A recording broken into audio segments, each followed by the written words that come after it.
Assalamualaikum warahmatullahi wabarakatuh. Perkenalkan, nama saya Aulia Ramadhani dengan NIM C0C025028. Saya dari Prodi D3 Akuntansi. Di sini saya akan menjelaskan materi saya, yaitu konsep dasar penganggaran. Apa yang dimaksud penganggaran? Penganggaran adalah suatu proses perencanaan dan pengendalian kegiatan operasi perusahaan yang dinyatakan dalam satuan kegiatan dan satuan uang dalam proyeksi laporan keuangan atau laporan laba rugi, neraca, perubahan, dan arus kas. Ada juga pengertian menurut ahlinya. Menurut M. Nafari, anggaran adalah rencana tertulis mengenai kegiatan suatu organisasi yang dinyatakan secara kuantitatif atau angka dalam jangka waktu tertentu. Jadi intinya, anggaran itu sama dengan rencana tertulis dinyatakan dalam angka untuk periode tertentu. Kenapa organisasi membutuhkan anggaran? Karena anggaran dapat membantu mengendalikan keuangan serta menghindari pemborosan. Mengapa ada penganggaran? Penganggaran ada karena setiap individu maupun organisasi membutuhkan perencanaan dan pengendalian keuangan agar tujuan dapat tercapai secara efektif dan efisien. Ada pun beberapa penganggaran. Yang pertama, sumber daya terbatas, uang dan sumber daya tidak terbatas. Yang kedua, mencapai tujuan. Organisasi atau individu memiliki target yang misalnya laba, pembangunan, atau kebutuhan hidup. Yang ketiga, mengontrol pengeluaran agar tidak terjadi pemborosan atau pengeluaran yang tidak perlu.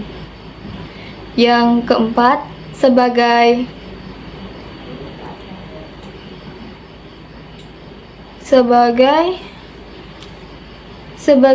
pengawasan anggaran, membantu membandingkan antara rencana dan realisasi.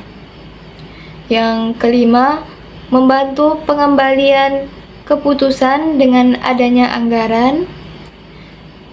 Manajemen lebih mudah menentukan prioritas. Singkatnya, penganggaran ada karena manusia dan organisasi perlu mengatur keuangan secara terencana agar tujuan dapat tercapai dan penggunaan dana lebih terkendali. Tujuan dan manfaat penganggaran. Tujuan penganggaran yang paling utama, penganggaran dalam organisasi, yaitu sebagai pedoman pelaksanaan kegiatan, mengkoordinasikan berbagai bagian dalam organisasi, dan mengendalikan penggunaan dana agar efisien dan efektif, dan juga menilai dan mengevaluasi kinerja manajemen dan menghindari pemborosan serta penyimpangan.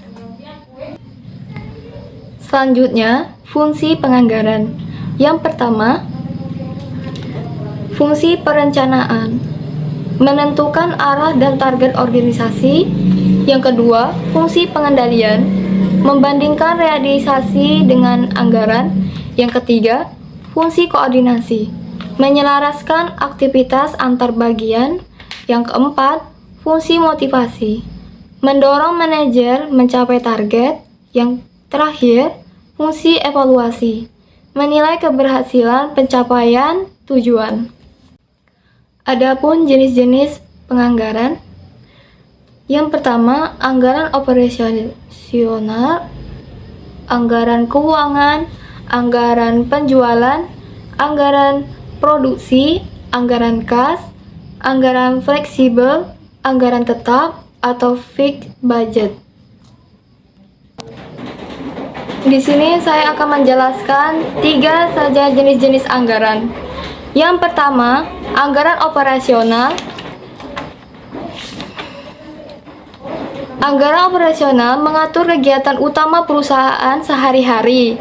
Yang kedua, anggaran keuangan merencanakan kebutuhan modal.